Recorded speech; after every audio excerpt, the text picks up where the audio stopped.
Brenda 2 vitesh, Maqedonia e Veriut ka rënë me 9 vende në indeksin e lirisë së shtypit. Një nga arsyet kryesore është përhapja e dezinformimit. Sipas reporterëve pa kufi, duhet bërë një dallim midis redaksive profesionale online që punësojnë gazetar dhe publikojnë përmbajtje origjinale dhe portaleve individuale që plagjiaturojnë dhe kopjojnë përmbajtje. Prandaj, ata theksojnë se megjithse televizioni është ende burimi dominues i informacionit, si shërbimi publik ashtu edhe disa nga televizionet e mëdha kombëtare kanë një nivel të ulët besimi. Vitin e kaluar, liria e mediave në Republikën e Maqedonisë së Veriut pa një rënje nga vendi i 36 në të 42-tin. Në përgjithësi, në 2 vite, vendi ka rënë me 9 vende më poshtë në këtë indeks dhe është zhvendosur nga i kënaqshëm në problematik, për sa i përket lirisë së shtypit.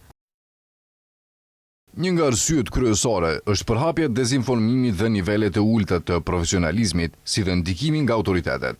Edhe pse gazetarët nuk punojnë në një mjedis armiqësor, dezinformimi i përhapur dhe mungesa e profesionalizmit kontribojnë në rënien e besimit të publikut në media, gjë që e bën median e pavarur të cenueshme ndaj kërcënimeve dhe sulmeve. Në raport thuhet se mjedisi i përgjithshëm mbetet i favorshëm për lirinë e shtypit, por agjencitë qeveritare nuk janë shumë transparente dhe gazetaria kritike është gjithnjë më e ekspozuar ndaj sulmeve. Rivendosja e mundësisë ligjore për autoritetet kombëtare dhe lokale për të reklamuar në mediat private ngresh qetësime në lidhje me ndikimin e mundshëm politik të lidhur me të. Reporterët pa kufi theksojnë se problemi i përhapjes së dezinformimit i kombinuar me standardet e ulta profesionale kontribuon në një rënje të besimit publik në media dhe hap rrugën për sulme ndaj gazetarëve bazuar në gjini, etni ose fe.